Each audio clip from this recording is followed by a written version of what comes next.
Tonight, on Countdown to Green, we run through eNASCAR bracketology, and we talk with team owner and former Cup Series driver Elliot Sadler. And we take a look at how you race at home with the Logitech Show Us Your Rig segment. All that and more, tonight on Countdown to Green. 'Cause we're invincible.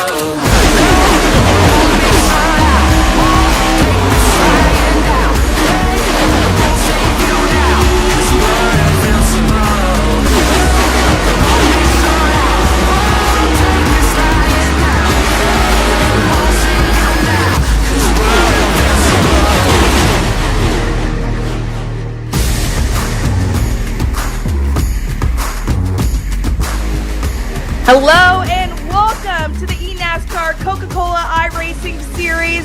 We are at Bristol Motor Speedway because it's playoffs, baby. I'm your host. Hello and welcome to eNASCAR Coca-Cola iRacing series. I'm Camille Salazar-Hadaway, your host of Countdown to Green. Joining me, as always, we have Blake McCandless and Alan Cabana, and this is Bristol Motor Speedway. It's playoffs, baby. How you guys doing? Oh, it's the night race. It's awesome. The playoffs are here. This race so important. If you win tonight, you have a we have a 25% shot at $100,000. Unbelievable to think about, Blake. It really is, and even aside from the playoffs, Alan, this is just a place where drivers want to say that they've won a race. Bristol, especially as you mentioned, the night race, it's one of the most iconic venues that we go to, and to win here, it is a name on the list that drivers always want to check off. Bristol night race, can't get any better than that. Well, I mean, checking that off and checking the money off, that's all good to us, but we have to see how these drivers did in Darlington. Let's take a look.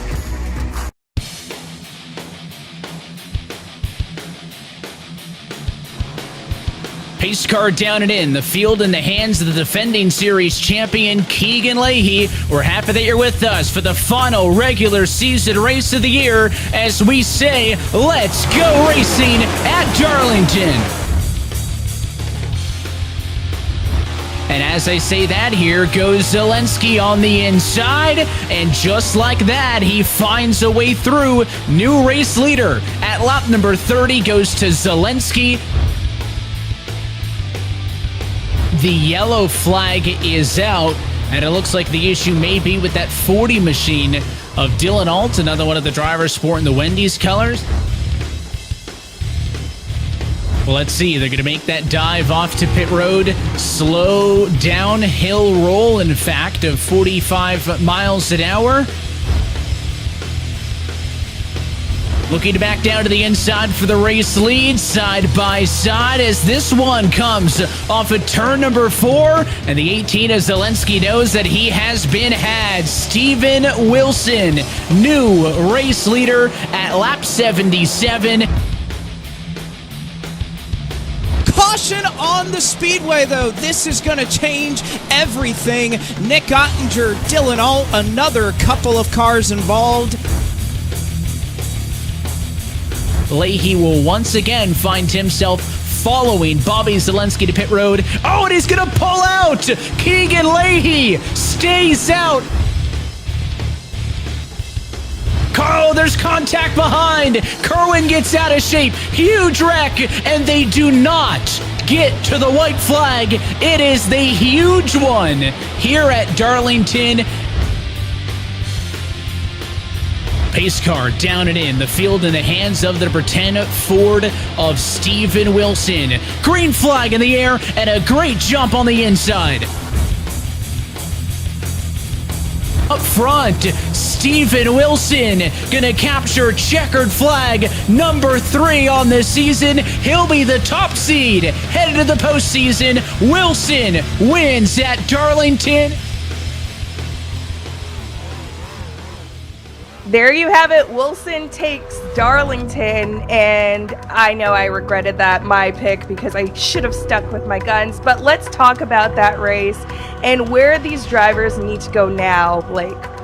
Well, and that's what all these drivers are looking forward to tonight at Bristol, is the fact that we are diving in to the playoffs, and we're going to take a look at them right here. As you see, the 10 drivers on your screen, 9 of them are winners, and even all the way Steven Wilson with those playoff points that he accumulated, only 9 that he has over Bobby Zielinski all the way down at the bottom. So this is anyone's championship for the taking, and you can see 3 races. That's all you have before we trim it down to 4 and eventually get our champion in Phoenix a little bit later on. But we're also going to be following this, Camille. This is the race for relegation in the NASCAR Cup Series. After you don't make the playoffs, you're really just fighting for a lot of money and pride. Here in the eNASCAR Coca-Cola iRacing Series, you have to fight to stay in the series itself. And this is going to be a battle that we're watching all season long. The top 20 will retain their spots in this series. 21st on down will be relegated to the eNASCAR Contender Series in the winter and may lose their spot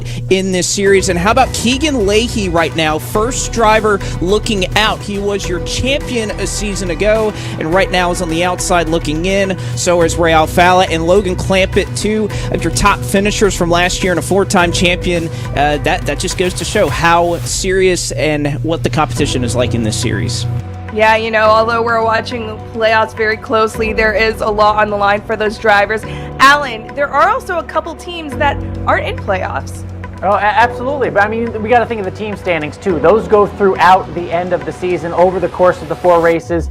So you're looking at the standings right now. That win for Steven Wilson, that just helps Stewart-Haas Racing continue to grow their lead in the team standings over Jim Beaver Esports.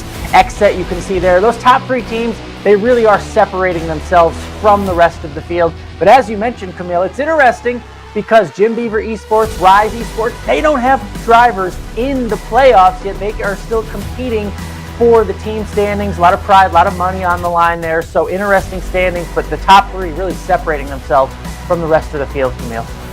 Yes, and we have seen consistent drivers throughout. Let's talk about Darlington and your thoughts on the race itself, Blake. Well, the one thing I take away from Darlington, Camille, is that these races are never over until it's over. I know that sounds really cliche, but when you look back at the history that we've had so far this season, we've had 14 races. 6 of them have gone into overtime finishes. It looked like Bobby Zielinski, Keegan Leahy, they were well on their way to fighting it out for the win. That doesn't happen. And, of course, strategy played into last week. Wilson takes 2 tires. Zielinski elects to go with 4, loses a chance at a win and almost a shot at the playoffs. Keegan Leahy lost his shot to compete as well. So these races, you have to be thinking ahead. You can never get too far ahead of yourself. You always have to be thinking. It's never over till it's over. Right, Alan? Never. And what we learned is that Steven Wilson is the championship favorite heading into the playoffs tonight. He showed me that at Darlington. Look, he's won 3 times this year. First one, all right, maybe, he wins early on in the season. Then he wins on a road course, won the All-Star event as well. All right, maybe he's a road course specialist. But no, then he goes out and wins Darlington, one of the hardest tracks on the circuit, only establishing to me that he is pound for pound the best performer this year. That's the kind of performance I want to see heading into a championship run. Steven Wilson at Darlington established himself as the favorite. He definitely did establish himself as a favorite. But, there are lots of drivers. I feel like all the drivers now going into the playoff, there's a lot on their mind. The pressure is just growing. I know for me, when I was looking at our picks, my picks, I was like, this is too hard. I can't do it. So I can only imagine what the drivers are going through. And Alan, you're going to get a chance to talk to some of the drivers from Elliot Sadler Esports. I believe you have Garrett Main standing by. Yeah, one of the best parts of doing the Countdown to Green, we get to talk and go in depth with some of the drivers here. And tonight, we're starting with Garrett Mains. Garrett, first of all, Elliot Sadler Esports, teaming up with a NASCAR driver. Well, how'd you join that team? Well, I mean, it kind of seemed like the logical choice. I've got really good connections with everybody at ESC, and although last year was a struggle at times, I felt like we had really, put things together, especially on the short tracks. So I was really hoping to be able to do that again with the next gen car. And I mean, I think we started off the season really strong. Unfortunately, we struggled with some aero platforms issues throughout the season, but I think we're coming back around, and hopefully we'll be a threat here at the end of the year. Yeah, there's always improvements to be made, both you and your teammate. Your teammate Liam, what's it like having him as a teammate? It's been fun. Liam's he's got a good energy and definitely the upbeat character on the team. So it's always fun to hang out with him. And he hops in for qualifying, and he's got that like zero stress attitude towards it, and it works really well for him. So it's fun to have him on the team. And I know that this is probably his last year doing it, but it's been fun having him. This series is so interesting because there's so much for everyone to still race for, even if you're not in the playoffs. But as a non-playoff driver, what is it like competing against them? Because there's still plenty on the line. Yeah, it's actually it's interesting. This year, my mindset's been totally different too. It's not a I don't care mentality.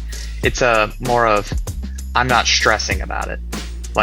And it's worked for me. I don't know how in the world we're sitting 13th in points right now. I did the math and I was like, dang, the races that we got taken out of running at the front or running towards the front, had that not happened, had we not had just bad luck on those days, we would have pointed in what I would consider to have been a rough year. But when you look back at it, I felt like, last year was bad and this year was worse, but it just doesn't seem like that's how it's been. And I think it's just, in the rookie year, there was a lot of getting too much out of it and not getting the results we needed at the end, where this year it's just been kind of, okay, race gave me 15th and I somehow got away with 12th. Cool, that's a win. Or in certain situations like Charlotte, we really were not good there, but we played our cards right and we got a 7th place finish there. It's stuff like that, just being there at the end, playing the right strategies, and even when you don't have a great car or you're not in the best situation, getting the most out of it. And that's been for sure the difference for us this year.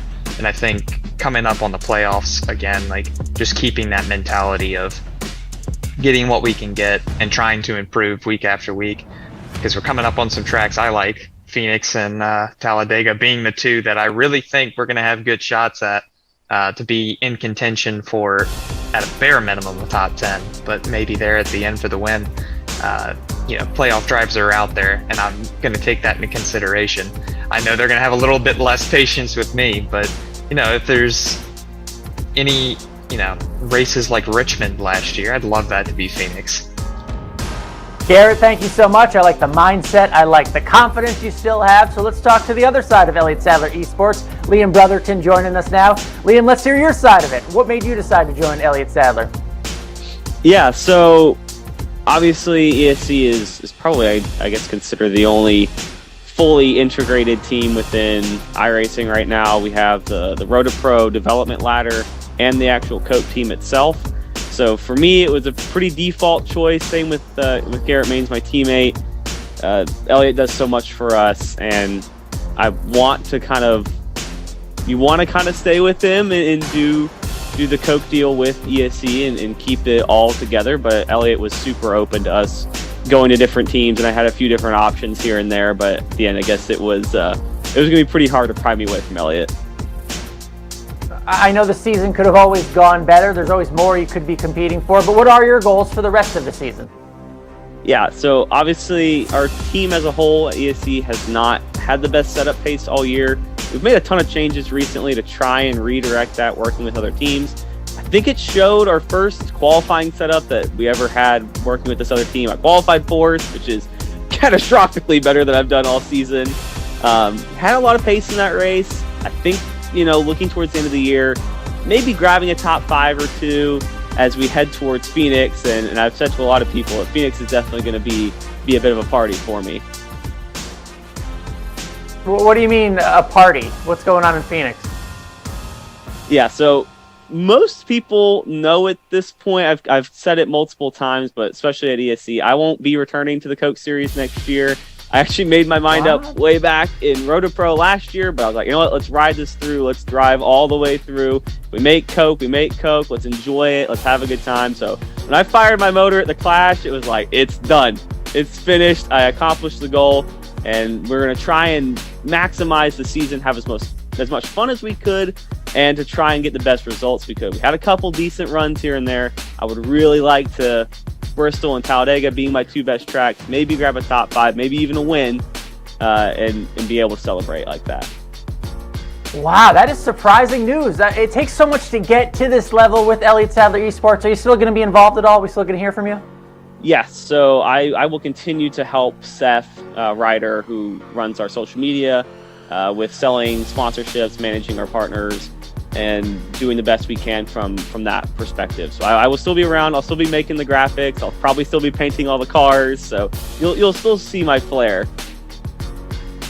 Well, man, appreciate that. Good luck on the next step. You've got 4 races. Camille, he's got 4 races to go out on top and have that big party. So we'll see what our boy Liam does. We've got Elliot Sadler coming up later on in just a few minutes. I'm going to ask him about that. Yeah, I love those two. They're just really, zen about everything and just want to enjoy the playoffs. And I mean, his shirt just screams party. He's ready for the party. I know. I love it. All right. Well, it is time for my favorite segment. It is time for Show Us Your Rig, brought to you by our partners at Logitech. This is where we get to see your rigs at home, and, well, we get to just love all of them. So let's run through. I love this simple GT. on-the-go Love setup. it. Yeah, that's portable. You can race anywhere in the world with that, Dominic. Good job. I've used that wheel for 13 years. It's so reliable. We have Frito here with the 3-monitor setup and lots of wires. Maybe needs a little bit of cable management. Look at this. Is that eat, sleep, drink, iRacing? Is that what that is right there? Eat, sleep, race. Eat, sleep, race. I love it. And Good do job, it Charles. again. Yeah. All right, Dennis here. Nice. We have that really wide screen, getting that full effect of being on the track. Yep.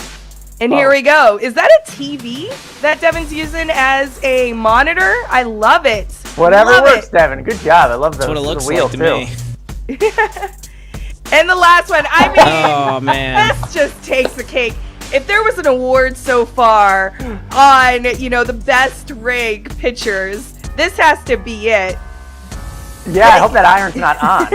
Hopefully it's just as a prop, safety first. We need some safe racing there. I love it.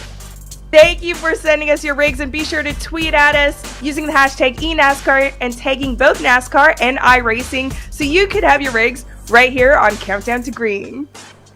Gotta love it. And Alan, you got to talk to the drivers of Elliot Sadler Esports, but let's talk to the namesake.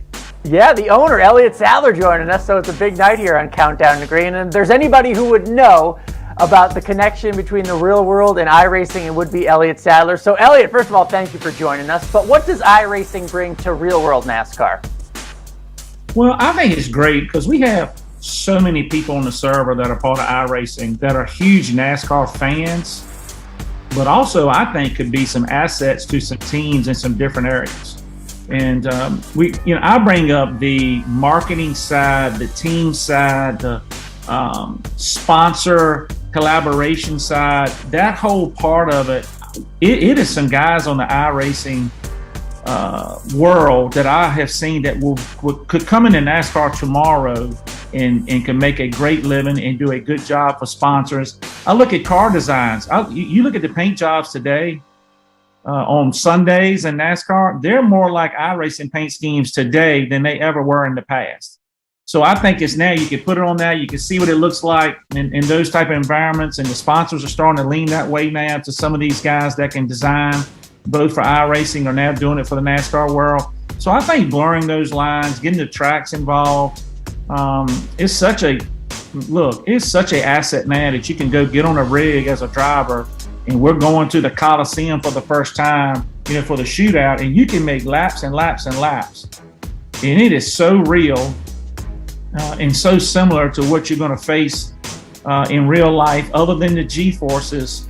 But you're training your eyes, and that's kind of what you drive off of as a driver anyway, is your line of sight, and you're picking things to let off. That's your mark where you turn in at or lift or get on the gas. You can do all these little things at home. I mean, that is such a huge asset. So it's, as a NASCAR fan and as a person that's been a part of the NASCAR community for a long time, but now, trying to learn more about the iRacing community, being a team owner, You know, we have 16 guys now that are part of ESC, whether that's in the A Open messing around, or whether that's in the Road to Pro, or, you know, trying to make it through the Truck Series, or trying to make it up to Coke. I love seeing those lines get more and more blurred and more opportunities present itself. It makes it fun for me, and I think it's going to create some great opportunities for some of our guys down the road.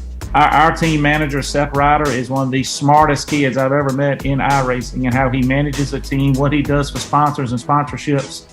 You know, and I've told Kelly Earnhardt, this guy can come work for you tomorrow and run a whole program.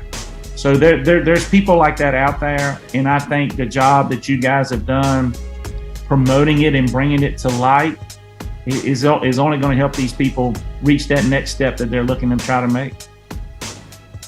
And to succeed, you need drivers. And we just heard from one of your breaking news, Liam. He's retiring. So what are you going to do? What do you look for drivers for 2023? Well, we're always going to keep our eyes open, and we have guys. You know, we have aligned ourselves with Low Line Racing, another great team that's been on the server for a while, as far as Ryko as well, who has some great teams that are part of the Coca-Cola series. So we have a good talent pool that we're always trying to look at, be a part of, and help, you know, groom into the next driver coming in. But as far as Liam leaving, I really respect that. You know, he's tried so hard for so long to make it to the Coke Series, and it is so hard. There's so many steps and so many things that can go wrong, and, you know, caught up in wrecks and all these little things out of your control that makes it so frustrating and so hard to be a part of. But now that I think he made it, he proved to himself that he could do it. But he's got such a bright future in his real life and his real job at NASCAR. And look, guys, and I have had this conversation before. It's funny seeing guys that have never made the Coke Series have all these opinions about what should happen and could happen, and why did this guy make this decision, and why did they do this? I'm going to go ahead and tell you that the iRacing Coca-Cola Series and those drivers are some of the best there is. They're so good at it. They can get so much speed out of their car, and you know you have the same tools they have. And it's tough. It's mentally tough. I've been a part of many test sessions when guys get frustrated, down on themselves, and, man, almost gets toxic sometimes because it is so tough. And I think that weighs on these guys. And I hate to see sometimes these young guys trying to make speed and trying to make it really get so negative about themselves. It's very tough. You have to understand mentally how to keep going with it. So to me, Liam stepping away from the Coke Series but going to his real job that's taking up a lot of his time shows a lot of maturity, to be honest with you. But two, Liam's not going anywhere. He's going to still run A Opens, B Opens, A, B, Cs. He's still going to be a part of our program and helping us with designs. I just think now he wants to race with not so much pressure. You know, right now, every time he puts his headset on and he clicks that button, all eyes are on you, and there's a lot on the table to be won and lost. I think sometimes some of these guys just need to go race a seat fixed, and whatever happens, and shake it off. You know what I mean? So I think that's why he's stepping away from the Coke Series, but he'll definitely be a part of ESC for a while. Great answer. And I can't help but notice you've got a Bristol trophy behind you, a Talladega trophy behind you. The next 4 races, Bristol, Dega, Homestead, Phoenix. What do you think we can expect here in the Coke Series? You just mentioned 4 different tracks, right? 4 different styles of tracks that are 4 different driving styles, 4 different setups, 4 different mentality approaches to it.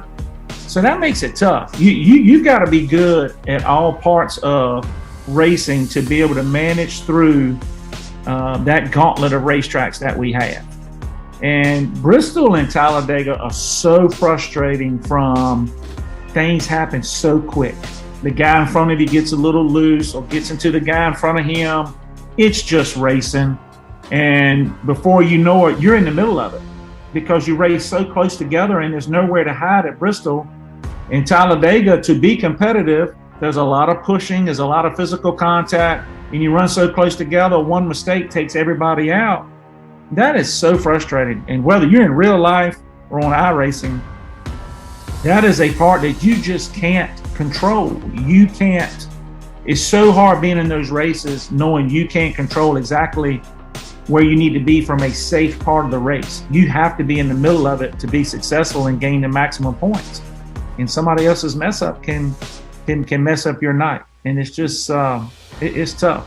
But it's the person that can navigate that mentally through that race and stay focused at the job at hand and the task at hand and not get caught up in the other stuff usually will have a pretty good successful day. Elliot, thank you so much for joining us. That was great stuff. Camille, who better to join the two worlds? The real world NASCAR winner with the Coke Series ownership. I mean, such a cool deal. And it's just so great to hear him show so much love for Liam and that acknowledging the strength it takes to kind of step back to focus on everything else. But we got to actually step back to focus on our picks. It's time to talk about our playoff bracket picks. Why not add a little competition to everything we do, right? So Blake, you go first. All right, this is the layout I'm getting right here. Steven Wilson been too hot to handle recently. Casey Kerwin also been on a great streak as well. Femi Olot, I have him winning at Talladega. He won at Daytona back in the winter. Matt Busa's been consistent, but I think this is Casey Kerwin's year. There's something about his surge recently that I think he is trending in the right direction. Casey Kerwin, at least to me, your 2022 champion. All right, you heard it there. Alan, let's hear your playoff picks. Yeah, I think a lot of us are going to pick Steven Wilson, at least in our Final Four. So I've got Steven Wilson. I like Nick Ottinger and what he does for William Byron. Michael Conti, I think he had that win in Richmond. We got a short track coming up tonight. And Bobby Zielinski, who has more momentum. I know he doesn't have the win, but he's got a ton of momentum. So I think those four drivers go to the Final Four. And I'm just going with the best of the best, the checkered flags. The record speaks for itself. Steven Wilson is the champion this year. All right, well, let's look at my picks.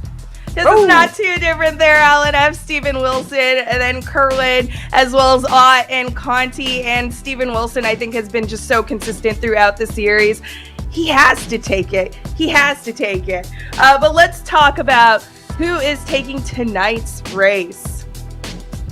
Blake? All right, well, I guess I'll go first, being the newcomer, at least as far as picks are concerned. Bristol's a track that always lends itself to history. Previous success means that you're likely going to have success in the future. So I'm going to go with someone outside of the playoffs tonight. I'm going to go with Ryan Luza, somebody who won this race in 2020, a great short track driver. I think Ryan Luza finally puts it all together tonight, gets his first victory in 2022. All right, Blake. Alan. Wow, Blake, that's like the real world with that non-playoff driver you're picking to win. I'm sticking with my pick in my Final Four because I had Michael Conti in the Final Four. That's because I think he wins tonight here in Bristol. So he sends him straight to Phoenix for competing for that $100,000. All right, and before I reveal my pick, I'm hearing that Keegan is pole sitter. That was not my pick for this race so far. I have Steven Wilson, who is going to be my pick for tonight's race. But we'll just have to see. I mean, it's like this competition is coming, Alan. I'm coming look for who's you. Back. You didn't pick him 1 week, and it cost you big time. Now you're back on the Wilson train. And Stuart Huss is making me suffer for it online. But I'm excited for tonight's race. We are going to Bristol. Blake, Alan, it's always a pleasure. Everyone at home, thank you for watching Countdown to Green. Make sure to stay tuned for the race starting at 9 with Evan, Steve, and James. And have a good one. Enjoy.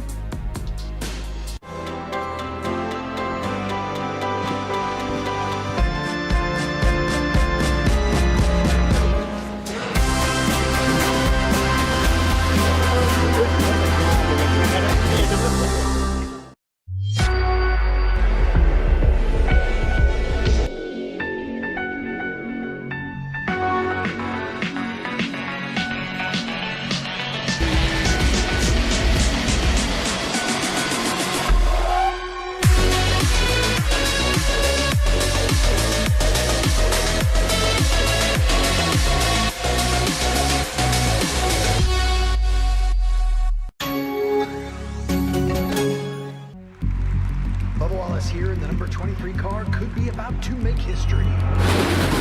Down the back straight, pacing away for the 70 car.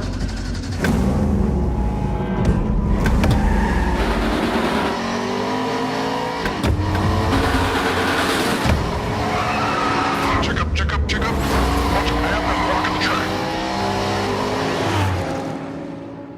Make no mistake, a fight's a brewing. A fight for first, for the checkered, for the future of this thing, for immortality. It's 10 drivers in, 1 driver out. It really doesn't matter who started the fight. Only one's left standing in the end. Battered and victorious. I am the NASCAR Camping World Truck Series playoffs. I am NASCAR. What can we learn from a child? That spreading joy is more important than a trophy. That when we help others, we heal ourselves. That with a little love, we can make the biggest impact. At Speedway Children's Charities, our mission is simple. Help every child we can. Because all children deserve joy. And hope. And love. And if one child is still in need, then there's still work to do. Because their future is our future. And there's still so much they can teach us.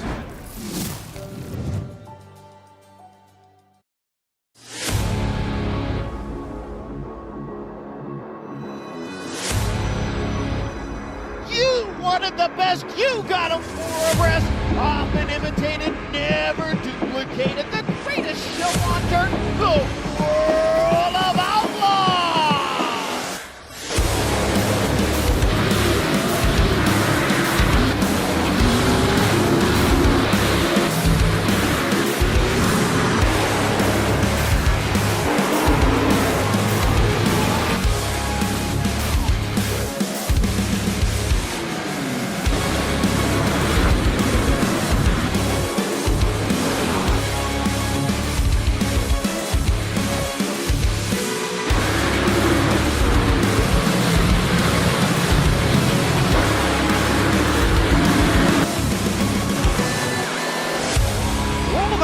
Dirt Racing will be available September 27th. Pre-order your copy today.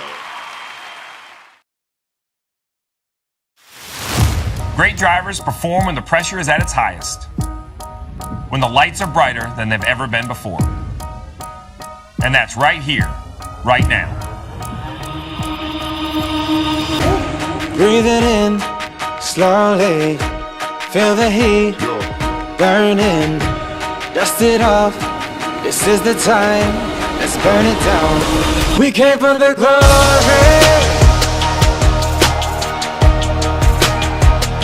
We came for the power.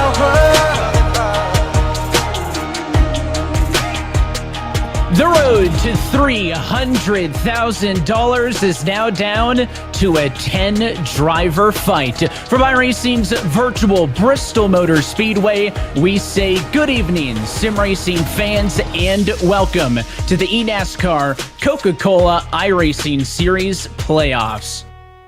And happy as always that you're joining us here on a Tuesday evening. We're alongside myself, Evan Pasoko. Happy to be joined as always by Alan DeCavana upstairs and Steve Letarte back in it with the booth for us for these playoffs. Guys, welcome to the show and welcome to the playoffs. Oh, what a better place to start. The last great Coliseum, they call it that for the reason. The real world, iRacing, it does not matter. This is the best place to have a playoff race, Steve. Well, and just like in the real world, the playoffs bring extra pressure. Now you've made it to the Coke Series. You've made it through the regular season. Now 10 drivers have a chance at that championship. 3 races between you and that championship race. Anything can happen in the final race, but the first goal is to be in the final race with a chance to win the championship. And a golden ticket on the line to that finale up for grabs here tonight. Of course, we're looking forward as the group of us to calling these playoff races over the course of this postseason, guys. And we have a very special announcement to make right now. That will include, for the first time ever, that the eNASCAR Championship race will be held in person this year on Tuesday, October 25th from the NASCAR Hall of Fame. Dale Earnhardt Jr. will be on site to present the championship trophy, and our Championship 4 drivers will join us on site in Charlotte next month, guys. We cannot wait. That's awesome. Good news for you guys, too. Yeah, well, no, listen, I love it. I just learned that. No, it's great. Listen, what makes it so great is that the pressure of racing is still real, but there's a little bit of comfort to your rig in your home base, whether it's your house, your apartment, wherever you race from. I love the fact that we're going to take these 4 drivers and put them out in the public eye, invite the public out to see what they do, to watch the work it really takes. And I think it's going to help us to call that race in person with a little bit of audience. While I love the virtual world, it's a little bit secondary to the real world when it comes to audience. So I can't wait to be at the Hall of Fame. Does this mean I get to meet Dale Jr.? I think that means it's part of it. He'll present the championship trophy that bears his name. I'm sure he's hoping his driver is in that one, but it should be an exciting show. Not often do these sim racers get to go head-to-head with a guy 5 feet from them. Only one of them can get that $100,000 prize, so it's going to be really exciting. As we work on our road to that championship, though, we need to get the playoffs kicked off right here, right now. So let's go trackside for the most famous words in motorsports. Hey, everybody. On behalf of the 40,000 Bass Pro and Cabela's Outfitters and the 190,000 iRacing users all over the world, let's get these playoffs started. Drivers, start your engines.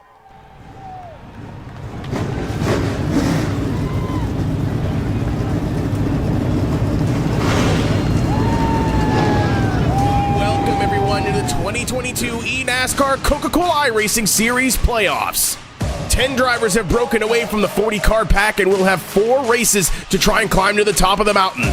Waiting for them at the summit, prestige, glory, and a cool $100,000. The road to the biggest prize in oval sim racing starts now.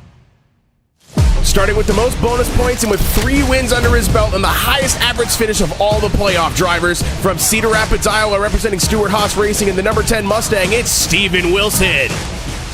A veteran of the series and 2020's champion, one of 3 drivers with multiple wins this season in the number 25 William Byron Esports Chevrolet from Claremont, North Carolina, the Audi boss, Nick Ottinger. Another former champion and the other multi-time winner with 2 notches under his belt, leading more laps this season than any other driver on the roster, from Concord, North Carolina, the number 8 Junior Motorsports Chevrolet, it's Michael Conti. Bringing the number 48 Charlotte Phoenix Toyota to Victory Lane and Worldwide Technology Raceway, he's looking to take it all the way to Phoenix from Houston, Texas, it's Graham Bolin. With one of the most wild finishes in eNASCAR history at Pocono, this driver is trying to take his late season momentum to Bristol. Driving the number 95 XZ Chevrolet Camaro out of Matthews, North Carolina, it's Casey Kerwin.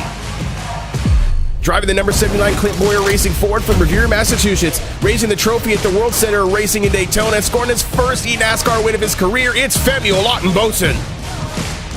From Temecula, California, but residing in Germany, winning at the Glen and in just about every discipline there is in the service, he's trying to add eNASCAR champion to that list in the number 23-2311 Toyota Camry, it's Mitchell DeYoung.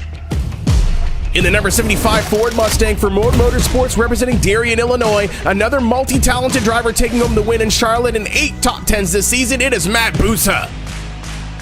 Driving the legendary number 21 for Wood Brothers Racing, representing Gastonia, North Carolina, with a win earlier this season at Kansas and an average finish of 11th this year, it's Garrett Lowe.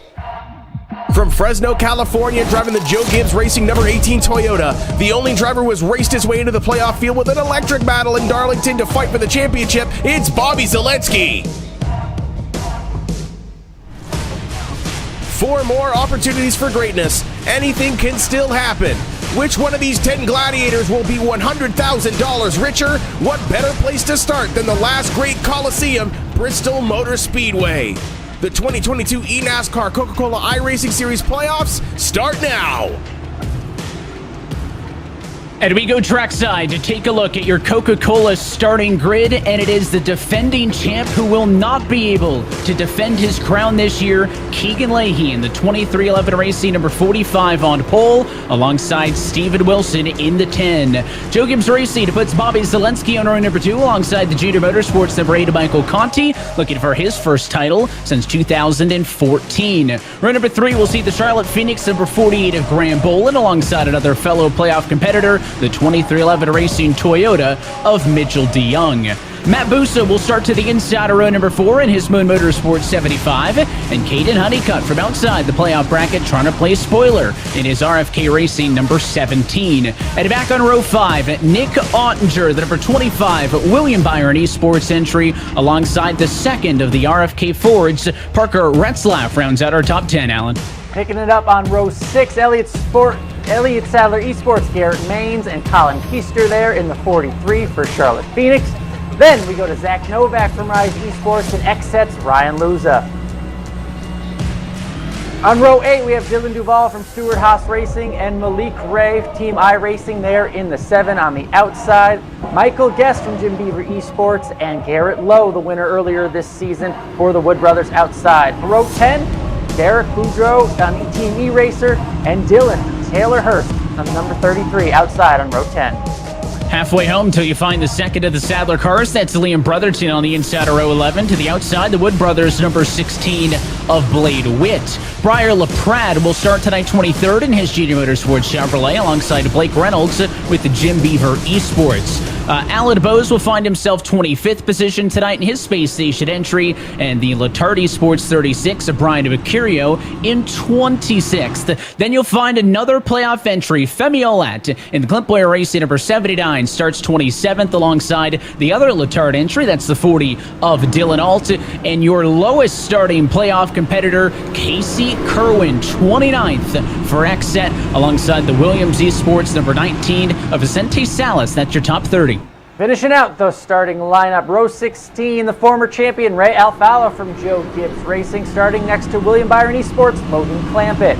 Row 17, we have Corey Vinson from Dillon Motorsports, and Renton starting next to him from Team eRacer, Colin Bowden, the number 69. Row 18, Cody Bias from Road Motorsports, starting next to Derek Justice for Team iRacing in the number 12. Row 19, Donovan Strauss and Williams Esports, starting next to Nicholas Shelton in the number 14 for Clint Boyer. And row 20, Jimmy Mullis from Rise Esports, bringing up the rear in the number 46, Evan. It's a look top to bottom at your Coca-Cola starting grid. Let's go back up to the top of it. The 2021 Series champion Keegan Leahy is on pole position tonight. It's his second pole of the year, and you're on the radio with him, Alan. Yeah, Keegan Leahy, I know you're not in the playoffs, not defending that title, but still plenty to race for in terms of relegation. What kind of example can you set tonight? Yeah, top 20 certainly matters. My season hasn't gone so well. I'm kind of picking up the pace a bit and peaking when the playoffs hit, but I'm not in them. So anyway, just hoping for a repeat of last year when I started pole and led every lap at Bristol. So we'll see. Yeah, you can still go out and collect 4 more checkered flags. That is your opportunity. Keegan Leahy on the pole tonight, Evan. And you mentioned he had it there, the success that he's had here at Bristol, looking to follow up that impressive performance from last fall. Of course, he'll be surrounded by a bunch of those playoff competitors, 6 of them going to be hot on his tail as we race into the evening here tonight in Thunder Valley. Steve, tell us a little bit more about this one as we look at our ASUS race analysis. Well, we're all aware it's the world's fastest half mile, and it's going to be 175 laps, right around a 15-second lap. Pit road speed 35 miles an hour. You lose just under 40 seconds. One single pit road, even under green. You have to run both sides. That's the distance. 3 sets of tires in that fuel window, just shy or just over 90 laps. And as we can see, it is already sundown here at Bristol, and the lights are out on top of the iRacing official pace car, going to be coming to the green flag the next time through. As always, your playoff driver is going to be highlighted by those red windshield banners, roof numbers, and spoilers that'll help you identify them on the racetrack. They'll also be highlighted in red on our scoring tower over the course of the broadcast, so you can follow those 10 championship hopefuls over the course of tonight's 175-lap race. Pace car going to be down at in this time, and it is the non-playoff competitor and defending champ Keegan Leahy on the front row as we say, let's go night racing at Bristol.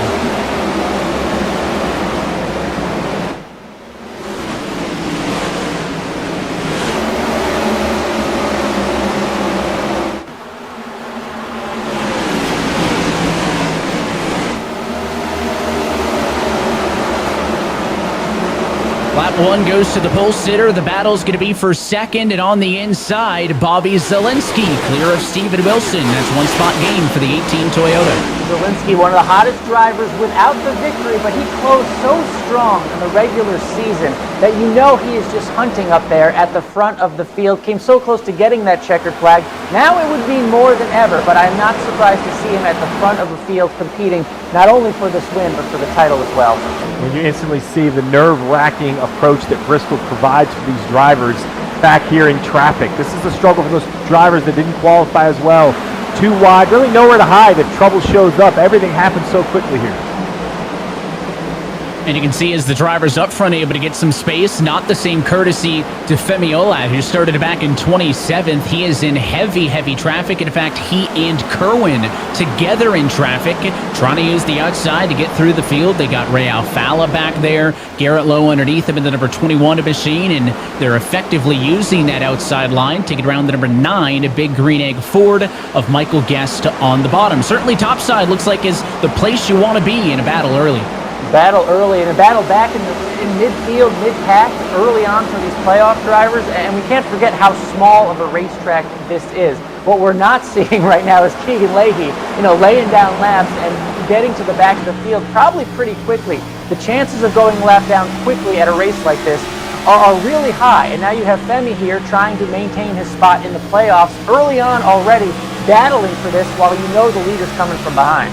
Well, welcome to Bristol. The patience are tested, right? Femi is faster than the 7 in front of him, of Malik Ray. He just got stuck on the bottom, right? While Ray Alfala moved to the top and kind of took that position, Femi got knocked down to the bottom. Now he's patiently in line, I think, waiting for his car to come in. It's going to be very interesting to see how the groove moves around. I really believe the middle is a great option if your car's better, but it seems to be that 79, very patient around the bottom early, at least so far.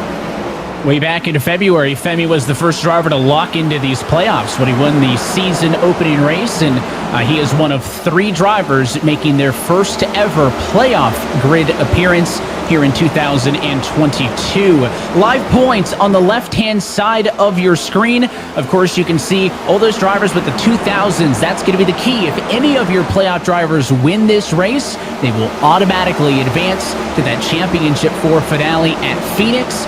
So worst case scenario, 3 races where drivers could win and move on, 4 positions in Phoenix. There's always going to be at least 1 spot in on points. So drivers being consistent over the course of this round is going to be critical. And what you're looking at now is kind of where things start to back up a little bit, right? Your top 3, top 4 have been able to single file out. Now Conti from 5th as well is able to get clear. But the battle between the 75 of Busa and the 23 of DeYoung is for P6 on the back. And that group of race cars there look like they're lined up for a restart, 2 by 2 and right on top of each other. Why not 3 wide? Ray Alfala with nothing to lose, putting it up on the outside.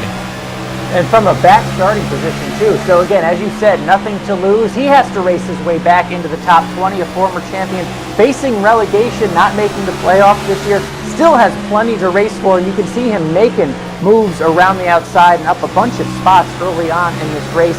What really I wonder about, Steve, is the mentality of some of these playoff drivers.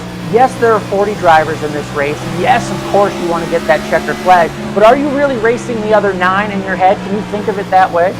Well, I think you can think of it that way, but I think the difference versus what we see in the Cup Series losing 4 cars each round and the iRacing Series going for 10 to 4 is, we're going to eliminate 6 drivers in 3 races. So I don't believe conservative is going to do it. While I do believe, a nice, consistent top 5 approach will move you forward on points, I don't believe if you're not running in the top 3 or 4, it's not going to be good enough. I think you have to have a little bit of urgency. You have to go out and really think it's going to take a win. It doesn't take a win for everyone. As we know, the math says at least 1 on points. Your attitude has to be win and kind of win at all costs.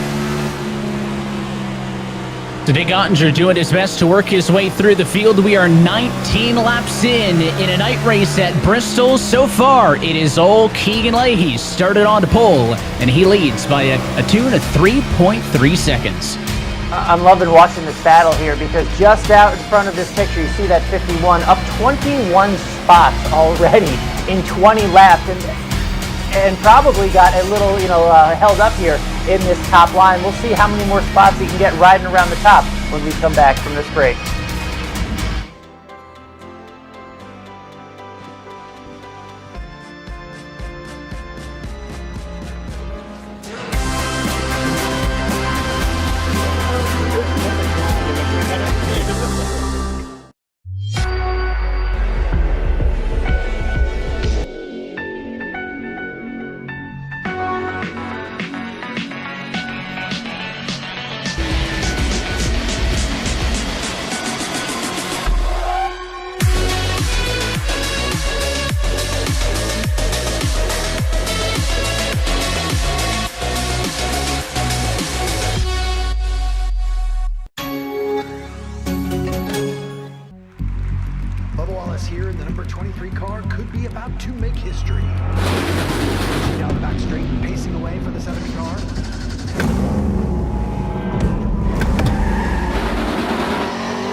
There's a reputation on the track, being built this very minute.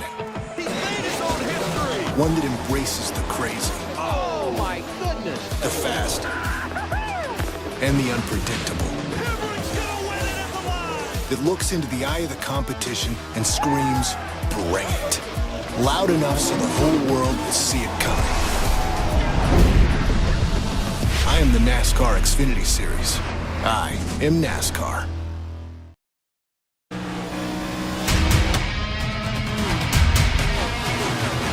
And back live from iRacing's virtual Bristol Motor Speedway. Coverage of tonight's race is brought to you by Coca-Cola, the official fan refreshment of eNASCAR. By Asus, the official PC and monitor of eNASCAR.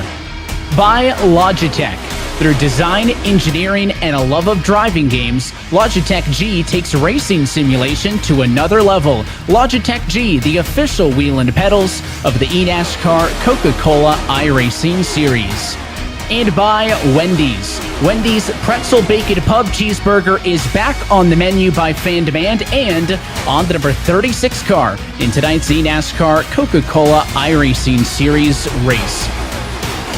Speaking of that race, we are caution-free through the opening 30 laps here at the Last Great Coliseum. You haven't missed anything. Keegan Leahy is still controlling this race from the front, and there is that number 36 Wendy's machine for Brian Mercurio. He's running in 33rd position, and oh yeah, Wendy's helped fuel the show tonight. That's a shot from our iRacing production office just outside of Boston.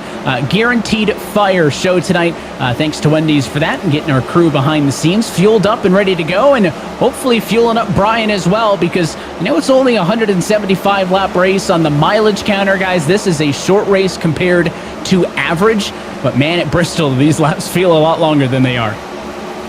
Yeah, and they're making the most of them. These laps just clicking by. We're already 34 in of 175. I know we're watching this battle back here, but before we went to break, we were watching the 51 of Ray Alfalla. We'll probably show him up here in a second. You can see on top that he has moved up to third, up 28 spots riding around the top, Steve. That is an impressive run, no matter how you look at it, Evan. And here's the onboard look with Mercurio. Let's see what it looks like in traffic and go on board. This is your Coca-Cola onboard camera.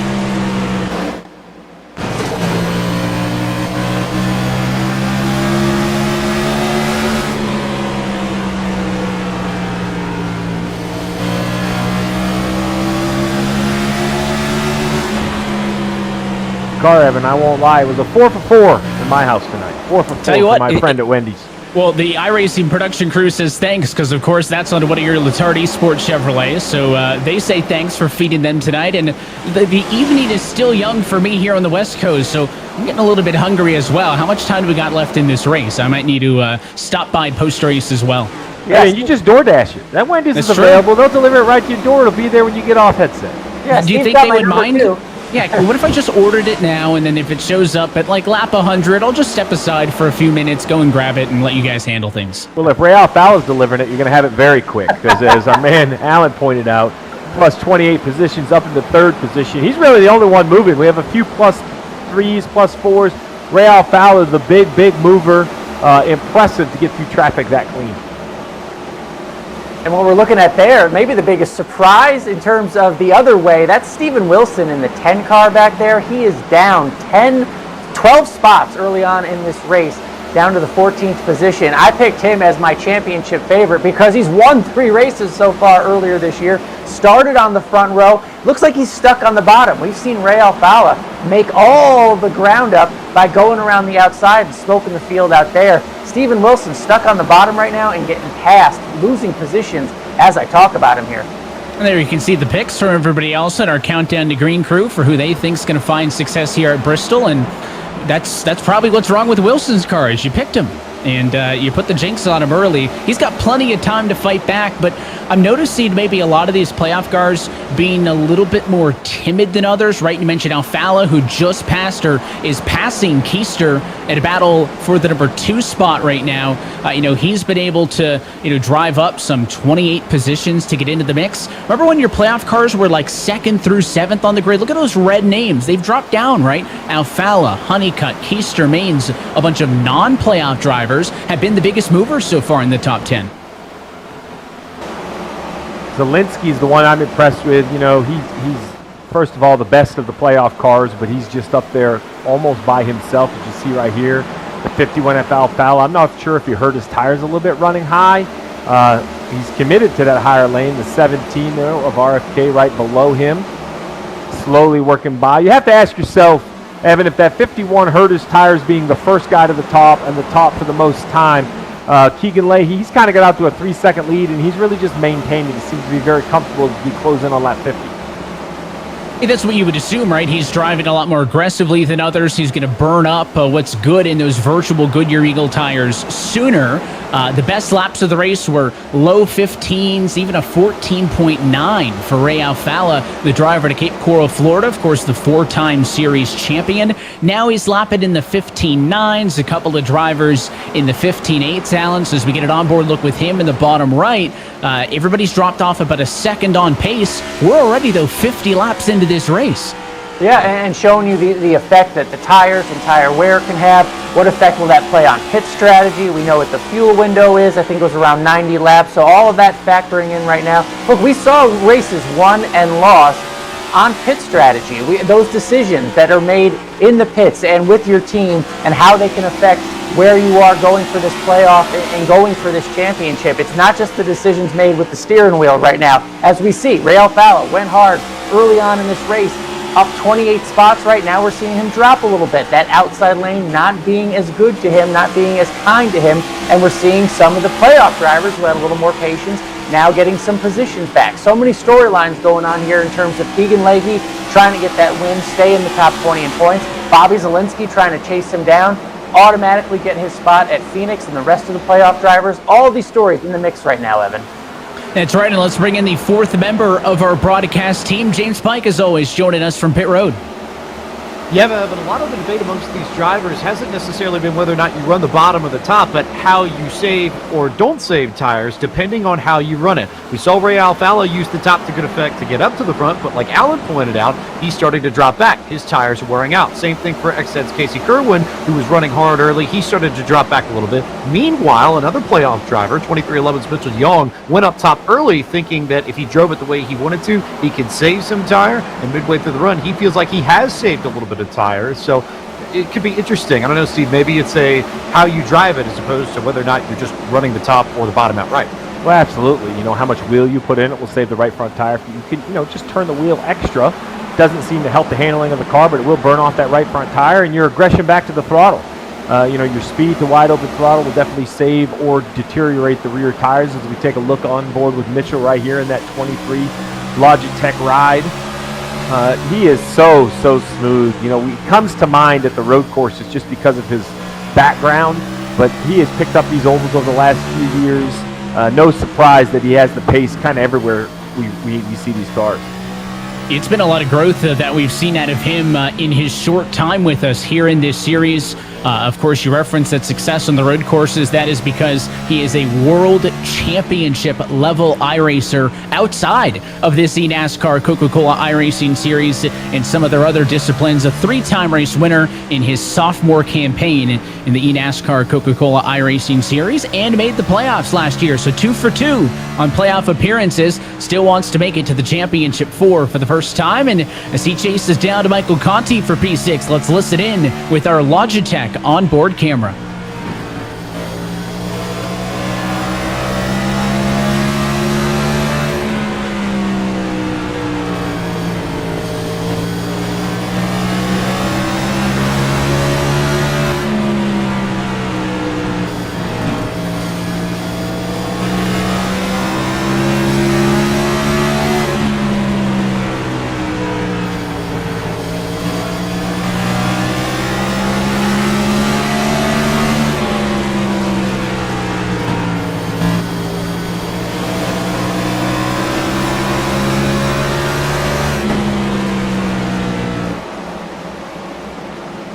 Nice move there by DeYoung, throwing it in to clear Keister, and this really is the best time to be a NASCAR and an eNASCAR fan with the playoffs in full swing. If you want to stay up to date with the latest news and updates from the world of eNASCAR, then scan the QR code on your screen now and sign up today to stay in the loop with iRacing, the official simulation partner of NASCAR. Watching some of the action here in the midfield, you got Novak, Salas, and others. Alfala in the mix there as well. All of this is happening just in the mid-teens, 16th, 17th position or so. They've been racing 66 laps nonstop here tonight, still side by side. Whereas your race leaders, really your top two, Leahy and Zelensky, you can see those intervals on your scoring pile on left-hand side of your screen. They are 5+ seconds ahead of everybody third on back, but Zelensky chipping away at that massive lead that once belonged to Leahy. Leahy's still led all 67 laps thus far, guys, but Bobby Zelensky really starting to look good longer in this run, and that's a signature of Bobby's, is hanging out, being in the conversation late as we look at the battle for third, and side by side, Bolin underneath, Honeycutt trying to break his way through, and he's got it.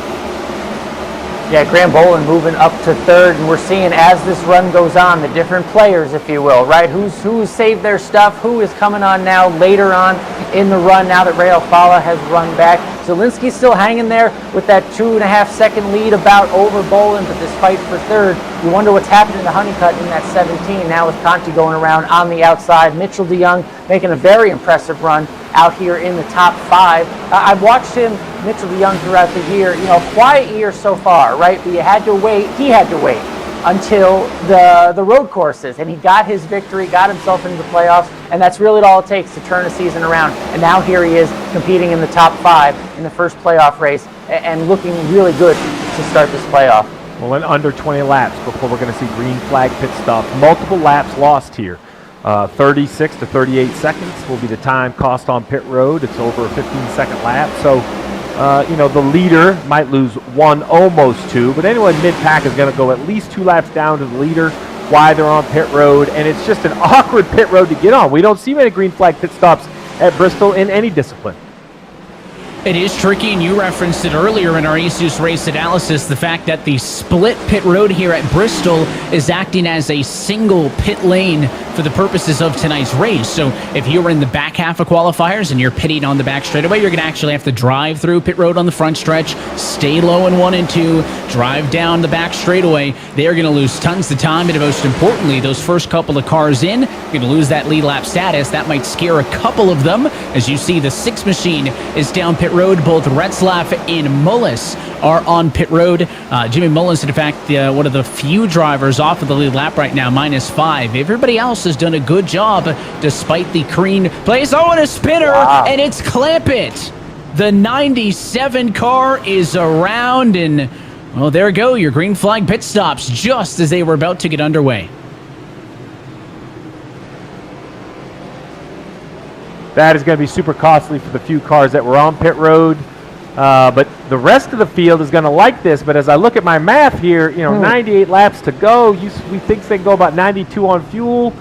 It doesn't matter. It seems to always be right at this awkward number. I love it. Isn't it funny how it always is right there on the number? It can never be clear-cut, can it? It can never be clear-cut. And at this point, you're absolutely pitting. And I wouldn't worry about fuel quite yet, but then once the field gets strung out, then you can worry about it. First things first, it'll be a trip to pit road and those important adjustments. It's not just 4 tires and fuel, but can you make some adjustments to your car now that you have run a nice long run over 70 laps? Steve, as the leader of the race, if you're out there having a great race, but the track may change, your car may change, what do you do as a leader when your night's going so well? Well, as good as this leader looked, I wouldn't be changing a whole lot. And I actually think that the caution was probably a sigh of relief, because if you're Keegan Leahy, green flag pit stops is a great opportunity to lose time. I think under yellow, he feels a lot better. Let's take a look at this replay right here. We have the 3 of Corey Vincent. Let's see what happens.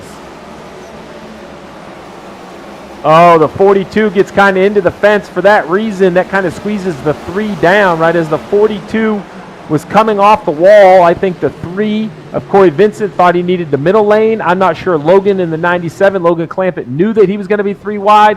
Just a miscommunication on traffic leaving the corner.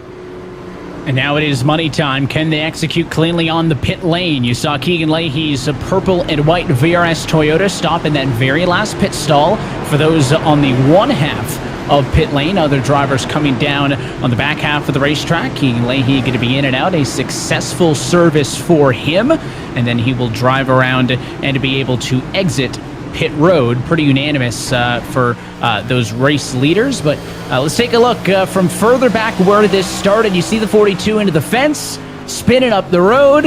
And can we find a hole? Yes, we can. Barely squeaking through. I think that was the 15 of Bashida. Blake Reynolds still sporting the Travis Pastrana throwback from our throwback week at Darlington a couple of weeks ago, and he keeps it in one piece, which isn't necessarily Pastrana fashion, but good for Guerrilla here tonight.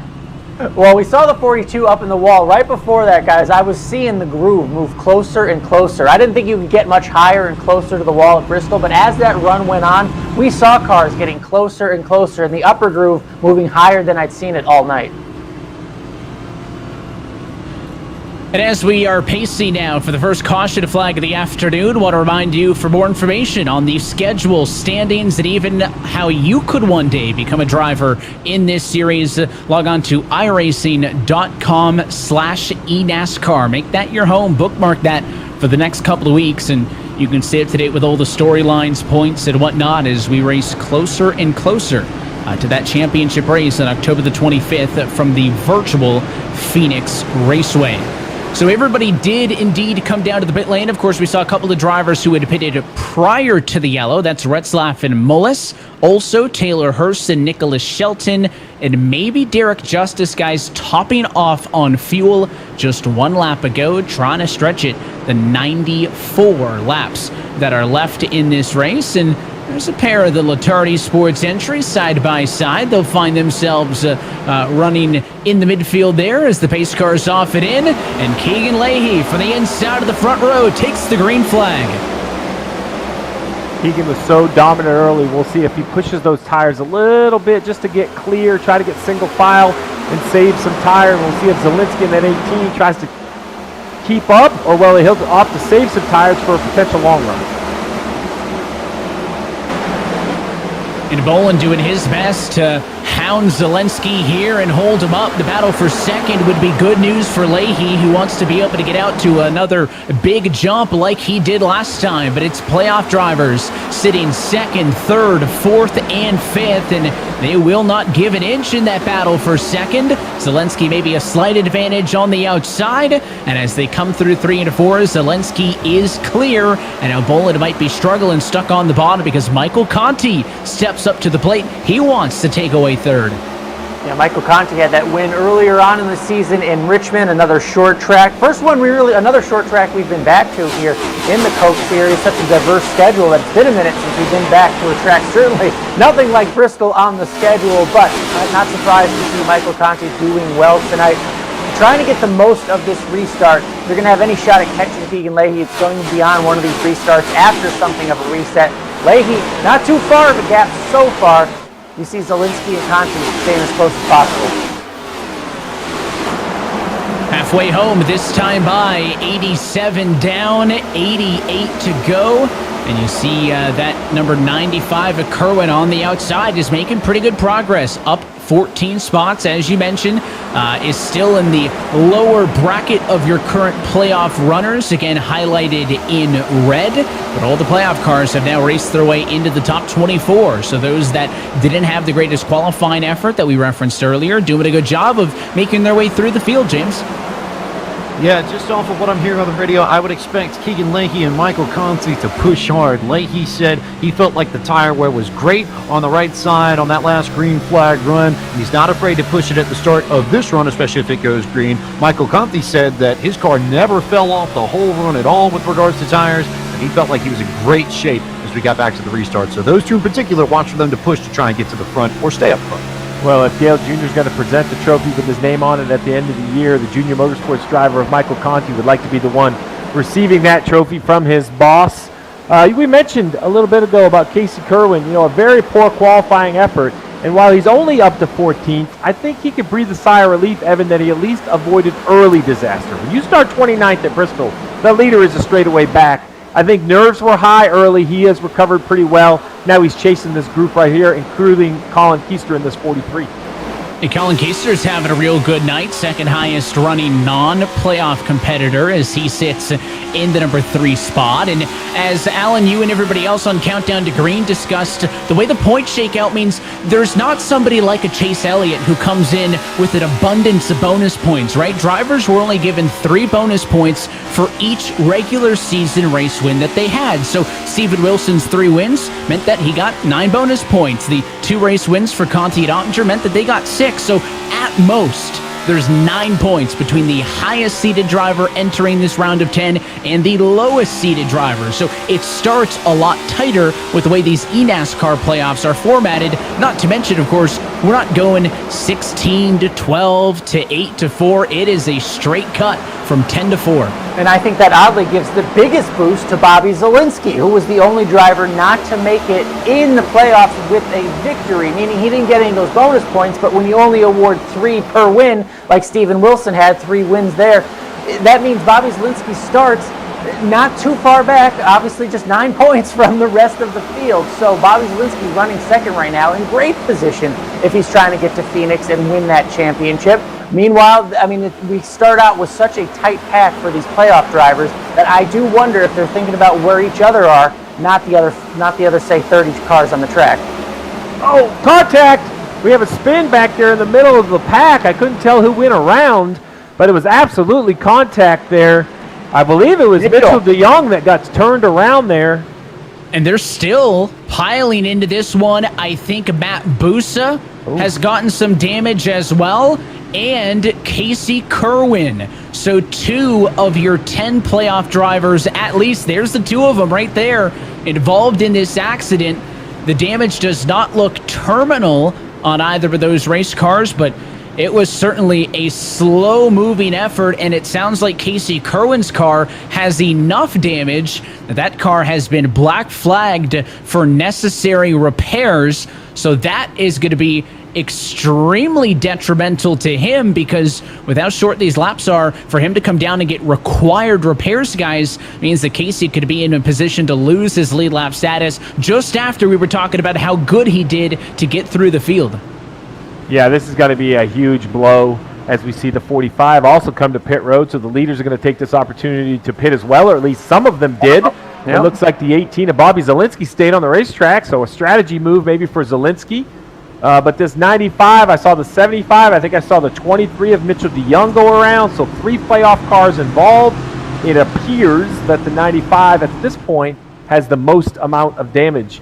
Like you mentioned, he'll have to come down for necessary repairs, and the issue is, with only a few cars lap downs, Jimmy Mullis and Taylor Hurst, the only 2 off the lead lap, I think this is really going to hurt. Let's take another look exactly what happened. It's hard to say. Oh, it's kind of the same situation, right? So we have the 10 right there, thinks he needs to run the middle. Steven Wilson sees the 48 of Grambolin up high.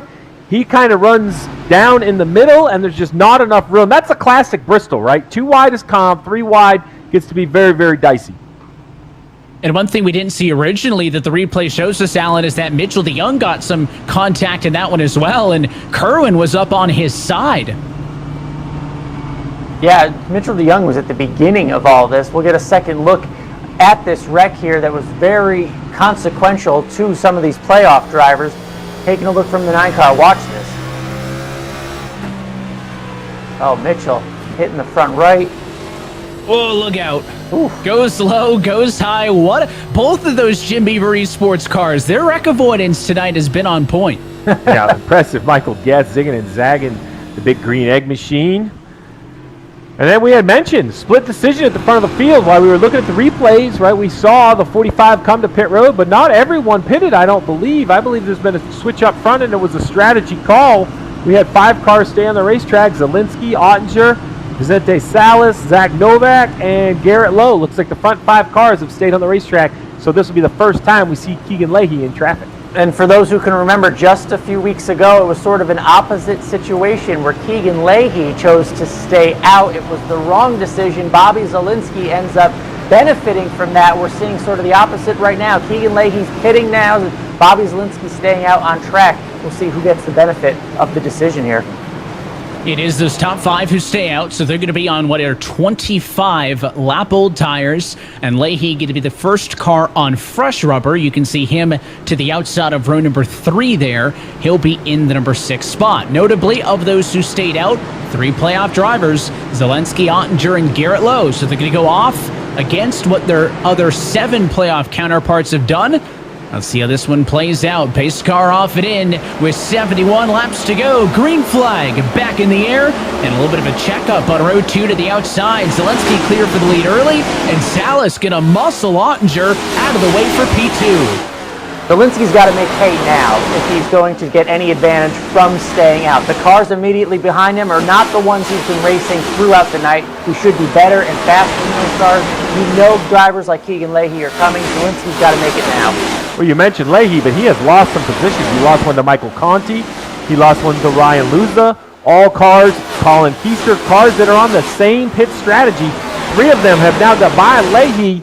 He is trapped up top 2, sometimes 3 wide, just trying to find his rhythm here. The cars that did stay out, 25 lap older tires. So not a dramatic amount of laps. We saw about a second fall off over 80 laps. 25 lap tires now that they've cooled under the yellow. So far looking good on Bobby Zelensky. Oh, we have another caution. Is that one of the Charlotte Phoenix cars? It is the 48 machine of Graham Bolin. So yet again, an incident that involves a playoff hopeful, and Graham Bolin not happy on the radio with whatever went down in that one. We'll take a second look. It sounds like it might have been Bolin and Honeycutt guys, a non-playoff driver and a playoff driver, and off into the corner.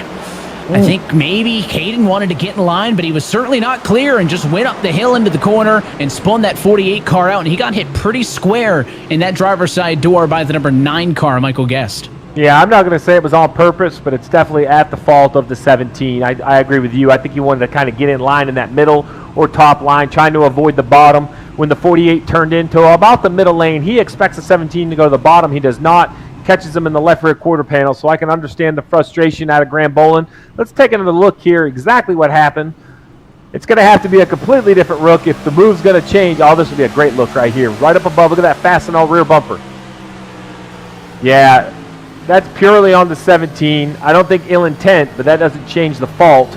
I believe it was the 17, Caden Honeycutt, who just misjudged the corner entry or misjudged trying to get in line. In the end, turns the 48 of Graham Bolin around. And Steve, I know as a crew chief, you talk so much about minimizing risk. Something of a risk to stay out there like Bobby Zelensky did. But guess what Bobby Zelensky wasn't in? He wasn't in the middle of the pack. He chose to stay out. That put him at the front of the field. Some of those drivers that pitted, they were back there in traffic. That lends to those opportunities to be caught up in a mess like that. The big question I have is do the leaders feel that these yellow flag laps will get them to the finish? Right, Evan? Like when we pitted, it was right on the window of fuel. The guys that have since pitted, right, the Michael Contis, the Keegan Leahys of the world, they're well within their fuel window.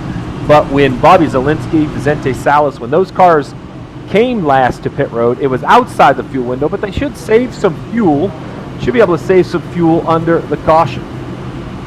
If that's the case, we'll see if that's going to get them to the magic number. Still 64 laps to go. And speaking of your new race leader, Bobby Zelensky's on the radio. Let's talk to him, Steve. Yeah, familiar face for familiar verse. Bobby drove for the Letard Esport last year, having a great year for Joe Gibbs Racing, staying out right here. I love the strategy call. The question I have is fuel. Would these yellow flags get you to connect all the way to the finish? Nah, we're fine on fuel. I'm not worried about that at all. I'm just worried about the right side tires. A lot of these guys have new rights, and if we get some cautions here, I think it'll even it out. But a little ballsy call staying out there. I don't know how I feel about it right now. Talk about that tire wear. How much of as a driver can you save those tires by trying to run a little higher and a little easier on the throttle? Yeah, quite a lot. It makes a big difference. You saw the difference in the first run with cars running different paces all over the place, and I can't really save anymore. I gotta dig and keep this track position. All right, well, we'll let you get back at it. Thanks for taking the time. I like the call. We'll see if it plays out 63-0. Good luck. So far, so good for him. And to Bobby's point, the drivers chasing them down who most recently pitted, guys, the leaders off of pit road on that call, took 2 tires. He mentioned they got fresh rights. They only went for right sides in the case of Keister and Luza, Leahy, Maines only went for right side tires as well. So that sped things up a little bit on the pit road. So you got old tires up front, you got 2 tires in the middle, and you got some drivers with 4 freshies a little bit deeper in the field as the strategy continues to twist and turn. Pace car off. Zelensky with a fantastic restart gets us back underway. Bobby Zelensky, much like Mitchell DeYoung, known for his road course prowess, but he's really found some comfort on these ovals.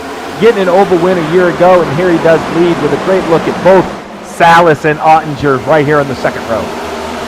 Yeah, they're trying to track down Bobby Zelensky for that lead and making some headway up there on the outside. Vicente Salas I like the attitude, I like the call from Bobby Zelensky, but it's that classic racer's dilemma where you have to be aggressive, but also save your tires, right? You have to do both at the same time while trying to win this race and get a gap on the field as much as you can.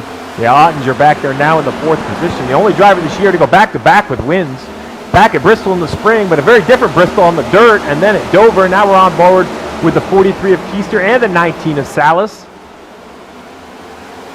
43 started off the year with his best run of the year. Oh, another yellow. I was going to say the 43 ran 8th at Daytona. We have the 15. Oh, Busa comes in late for contact. Matt Busa, in at least the second incident of the day, the playoff guy cannot seem to catch a break, Evan.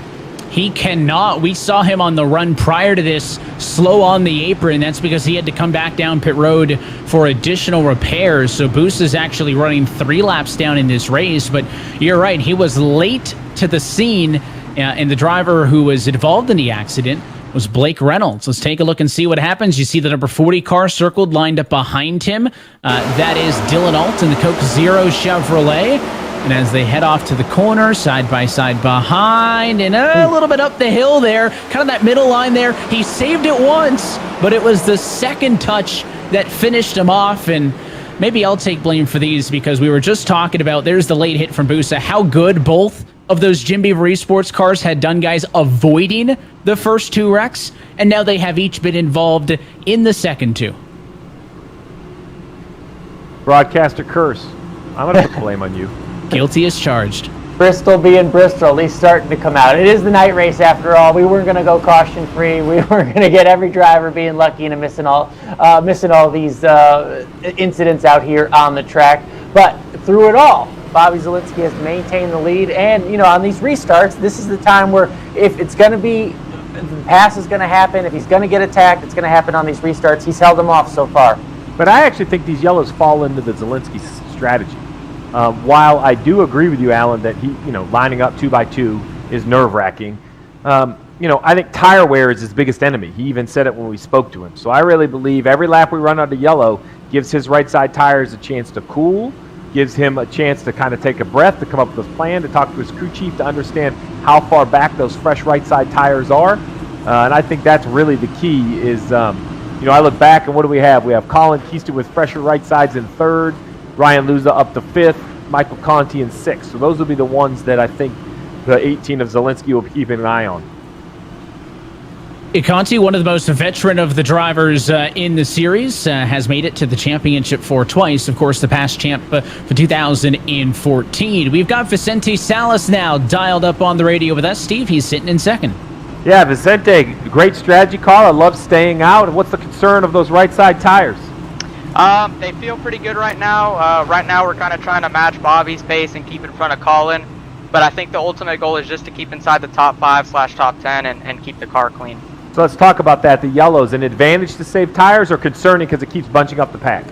I honestly think it's a benefit because with these heat cycles, it's evening our tires out. So our strategy is kind of playing into hand.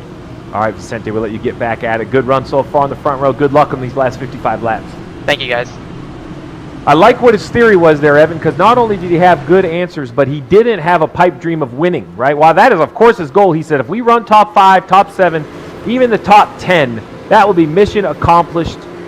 Taking a car that was stuck kind of back mid-pack, strategy call to get up front, see if he can kind of flip the strategy to gain some points. A non-playoff driver, but still trying to have a good finish here and just make sure he's safe when it comes to relegation. He was at 18th on that list, so he wants to score some points to make sure he's guaranteed back next year.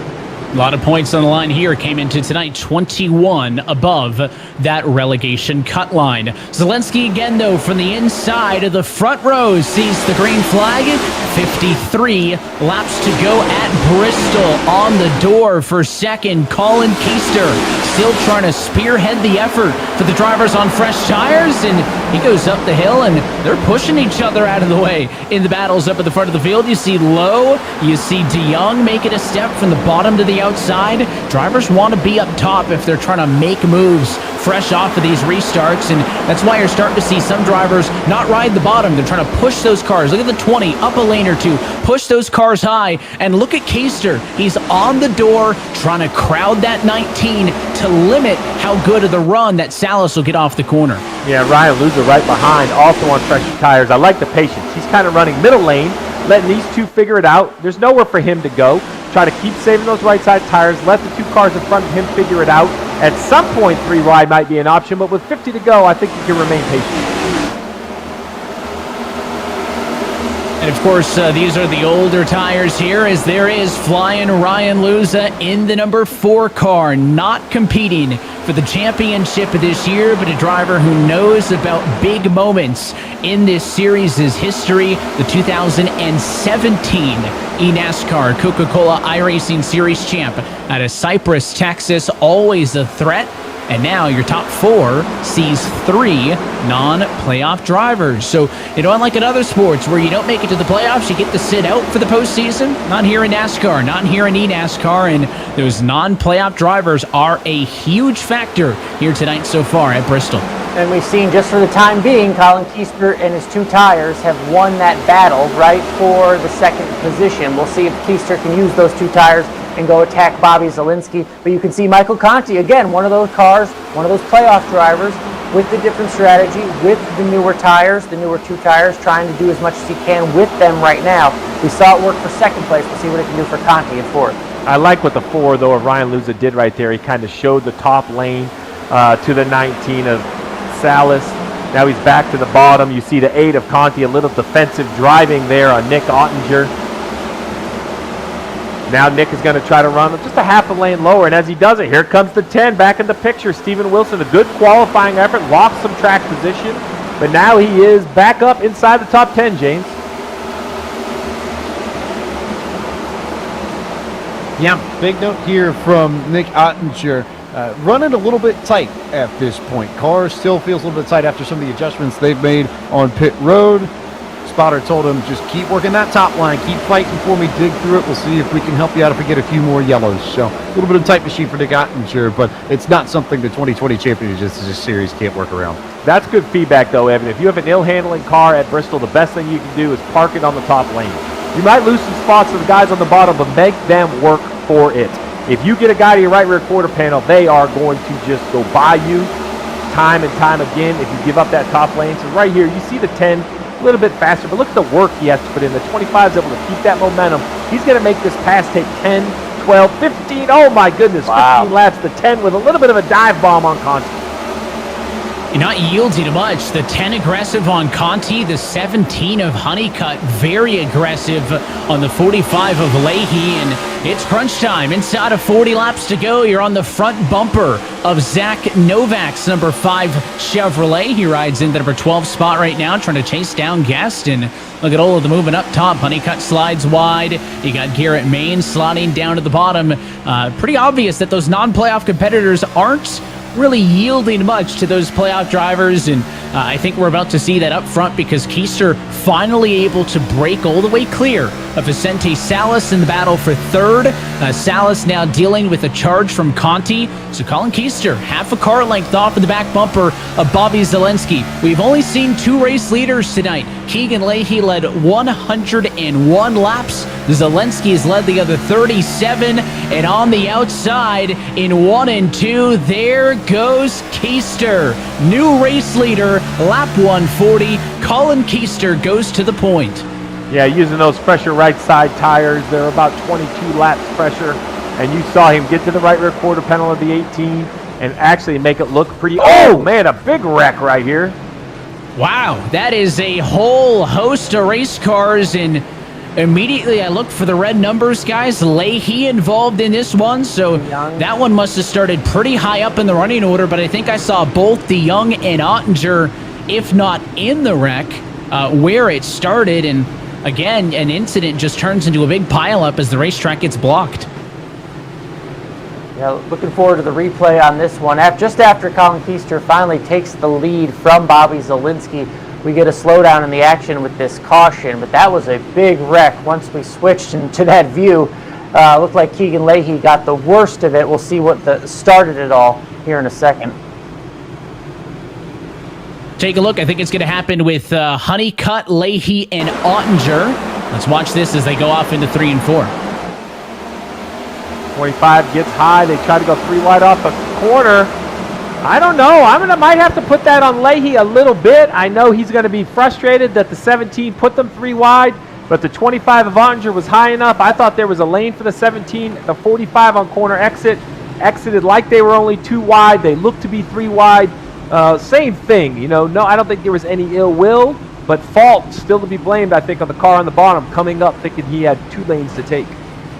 Demi Olad a part of that as well, another one of our playoff drivers, along with Mitchell DeYoung. We'll see if there's any damage or how detrimental that was to their playoff standings. And we've been tracking the benefit of fresh tires, guys. About 2/3 of the field is on pit road at this yellow with 32 laps to go. So it looks like DeYoung, Ottinger, Lowe, some of your playoff drivers are in. Guess, Novak, Luza, Busa, also cars down pit road. And again, they have to drive through both of the split pit lanes here. You see Derek Justice on pit road as well. So we'll need a moment until we know kind of where they all blend out and what that final number is as they work through all the scoring loops. But let's take one more look, and this is what Derek saw.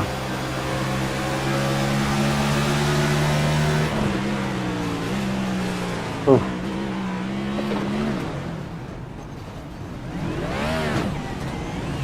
Could have told me that was Talladega. I would have believed you. He had to get that thing stopped quick. And yet again, despite the fact that it takes a lot of race cars, some impressive wreck avoidance to keep Justice's car in one piece.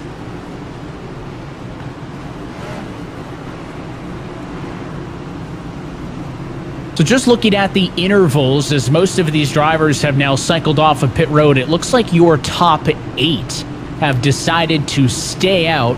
That means that 9th on back will be drivers who pitted. Cody Bias opted to go for 2 tires only, so he'll be spearheading that effort. But everybody else from there on back looking like they went for 4 tires. And then much longer stops for drivers who got involved in incidents, guys. And the number of playoff cars who have been involved in accidents is quite alarming. You've only got 5 playoff cars in the top 19 right now in the running order. And look, there's only so many opportunities to get to Phoenix and ways to get there. And you could certainly, the old adage, you could certainly lose it in this race. And having troubles now, certainly not going to benefit you trying to get to that Phoenix spot. That's why this Bobby Zielinski, his strategy, staying out. Remember, he has a disadvantage in terms of tires, but he has stayed out of this mess so far if we restart this race. It looked like we're going to wait to get this race back underway. And now as they roll off of turn number 4, green flag back in the air. And Keister was unable to be able to get that jump off of the inside. So these are the drivers on from 45 to 68 lap old tires. They're good on the fuel, but how competitive will they be against the drivers on fresh rubber? Keister clear of Zielinski for 1 and 2, and the battle's going to be for 3rd. Wilson trying to hang on, but Vicente Salas charging up top.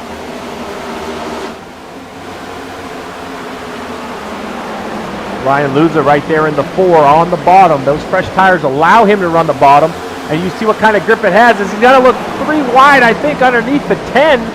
Oh, he's got to make this work, I think. Fresh tires on the 4 car and making it work up into the 4th position with 26 laps to go. That pass could be the move to win the race.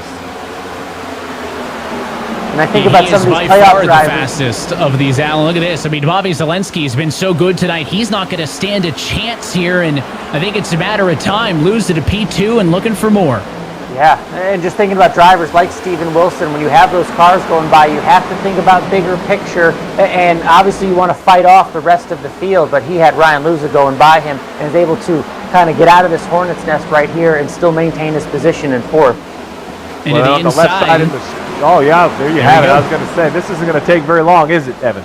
Nice and easy. Ryan Luza to the race lead with 24 laps to go at Bristol, and that same challenge is up next for Keister, Zelensky and company, because more cars with fresh tires coming. Bias, Alfala, Lowe, Mercurio, all going to have that same speed advantage that we just saw the 4-car use to rocket to the race lead. And Lowe, I think, is going to be the big winner when it comes to the playoff picture. He hasn't been up front much of the night. Just past Zelensky, looking at him right around the bottom of the racetrack, inside Wilson. Should make short work of Wilson with 25 to go. So I think Lowe is a car. Colin Keister should fall back to him. I think Lowe is going to gain some points with this call for tires. And how long can this last? 3 wide. It is a Charlotte Phoenix sandwich with Graham Bolin in the middle.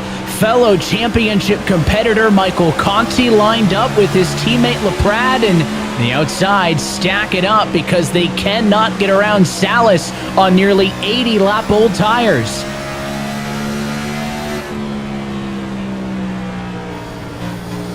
Wow. Femi running 18. Yeah, you probably don't like seeing this up the road. No.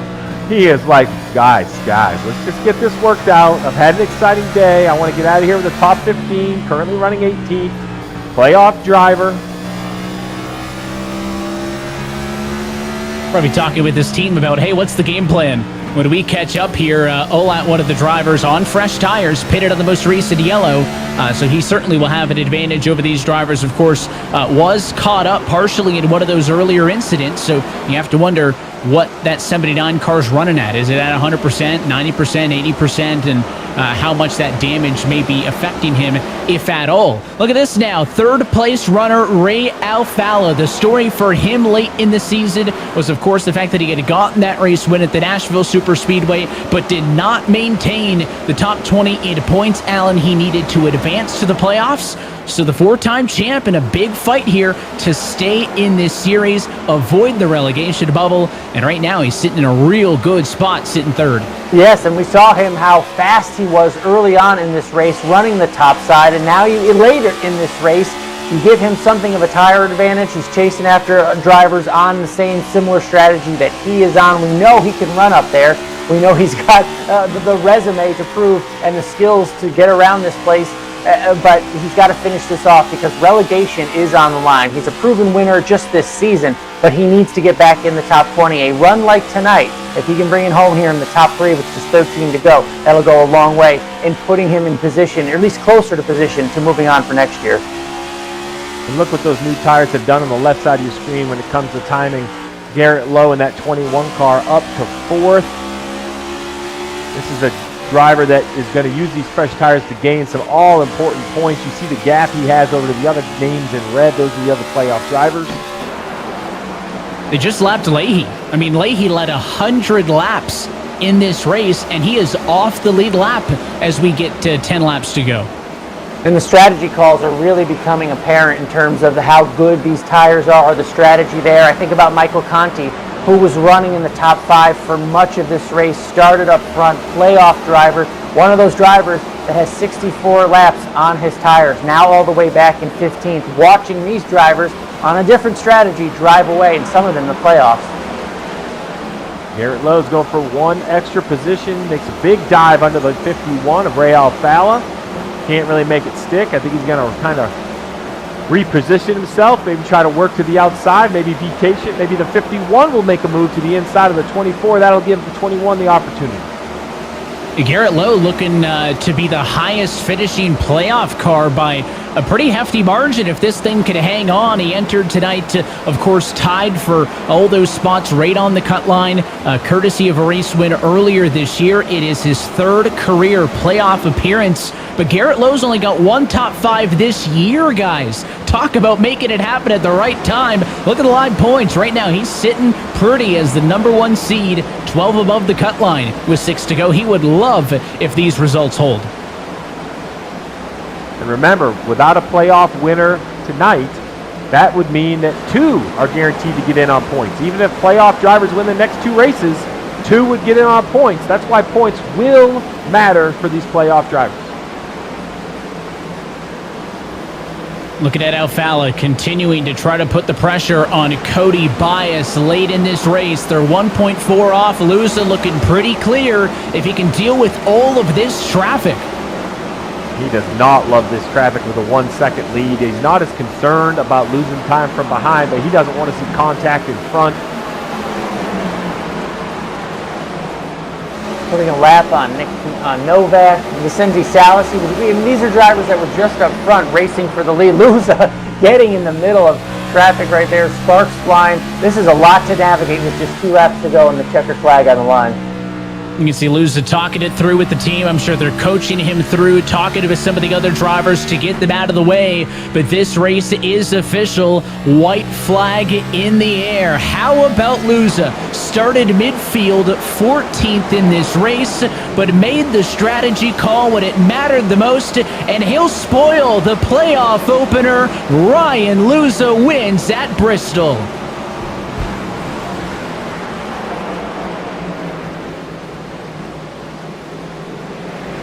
Non-playoff drivers finish 1, 2, 3, and 4.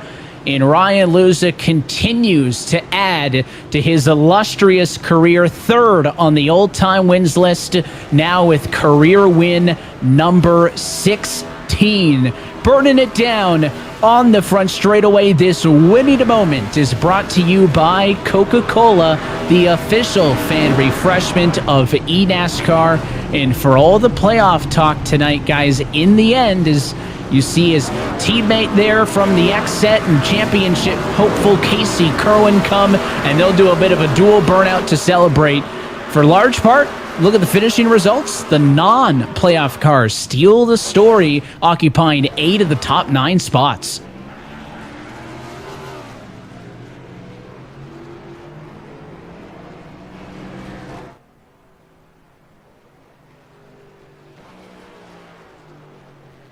Well, he'll do the Polish victory lap and drive it around the long way, celebrating here at iRacing's virtual Bristol Motor Speedway. And let's take a look at tonight's Coca-Cola move of the race.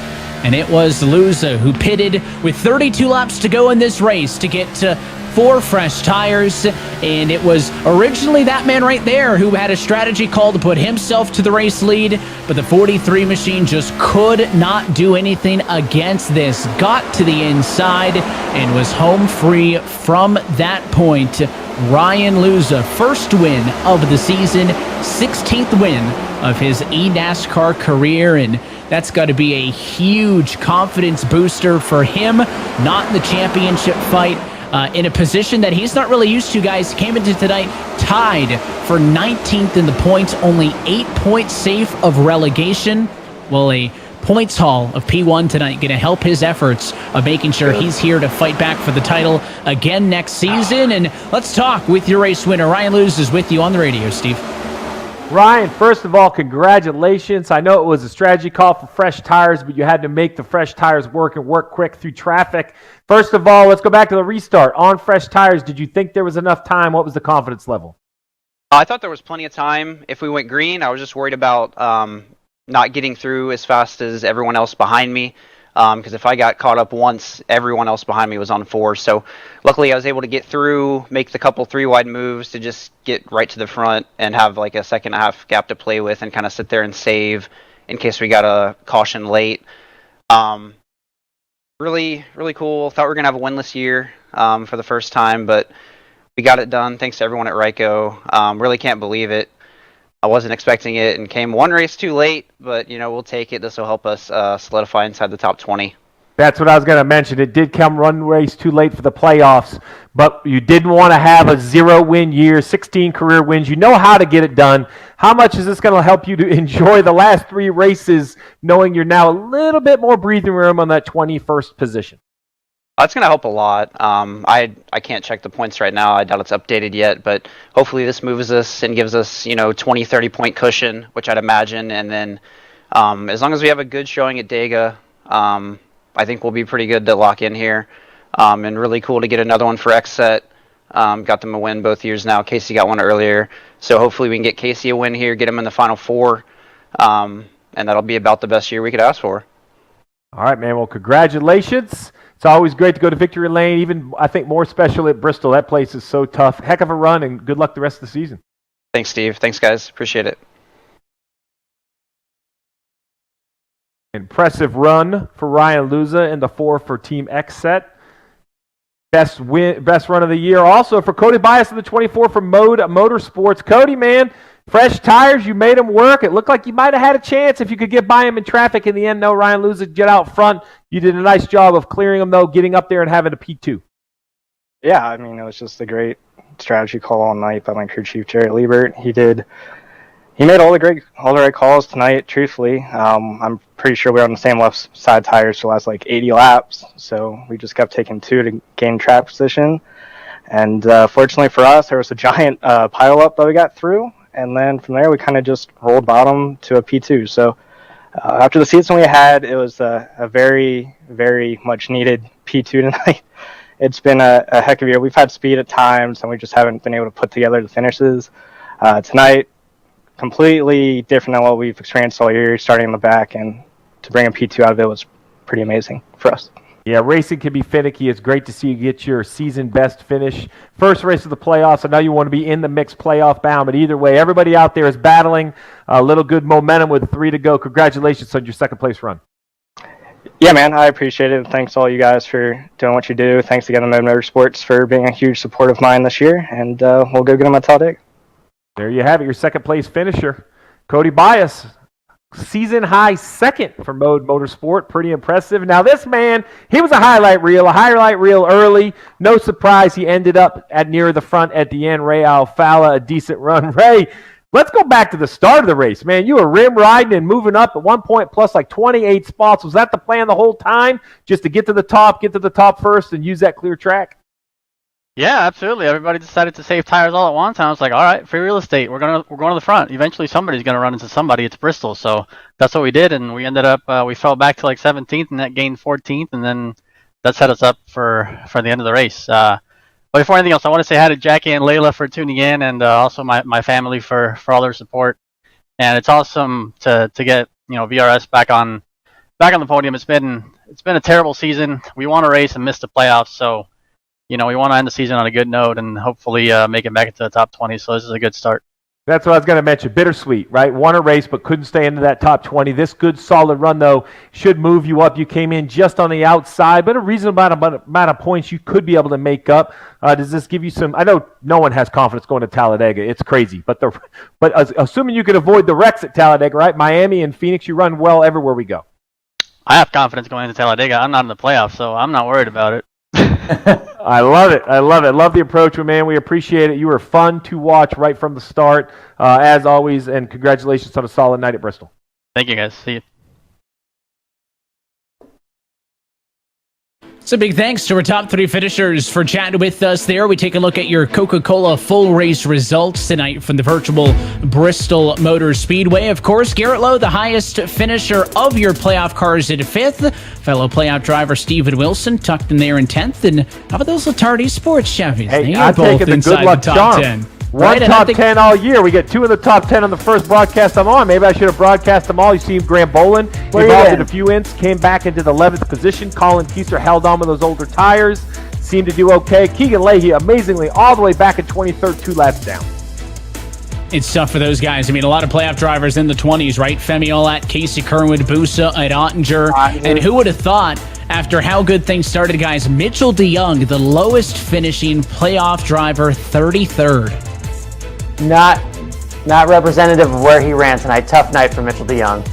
Bristol can be fickle like that. And another racetrack that can, guys, is Talladega. It'll make up the middle race on this round of 10. And with no playoff winner tonight, it is still wide open as we head there. What's your outlook, guys, headed into Dega? It's one of my favorite races of the year. I mean, you have to stay out of trouble, but also be aggressive to go win this race because a win puts you in Phoenix. I leave it up to the drivers. They're better than I am making these decisions, Steve. Hey, listen, the best way to stay out of trouble is the offense. It's not defense. You need to be up front 2 rows, be aggressive. You heard Ray Alfala. He doesn't care. He's not in the playoffs. He's going to be aggressive. I think if the playoff drivers want to have a chance, they need to match that aggression. Riding around never seems to work. I like riding around near the front. Be aggressive all night. And to your point, Steve, with no playoff winner tonight now, a minimum of 2 points-paying positions will be available for that Phoenix finale next month. Until next time, though, that is it for us here tonight from Bristol. On behalf of our entire team at iRacing, NASCAR, Coca-Cola, for everybody behind the scenes on our production, for our Countdown to Green crew, and for your broadcast team tonight. For James Pike on Pit Road, for Alan Cavana, Steve Letarte, and myself, Evan Pasoko, I want to thank you for tuning in and congratulate Ryan Luza, first-time winner and playoff spoiler here tonight in 2022. The action continues in 2 weeks' time on Tuesday, September 27th from iRacing's virtual Talladega Super Speedway. That race and every race of the eNASCAR Coca-Cola iRacing Series playoffs can be found streaming live on eNASCAR.com. Until next time, good night from Thunder Valley.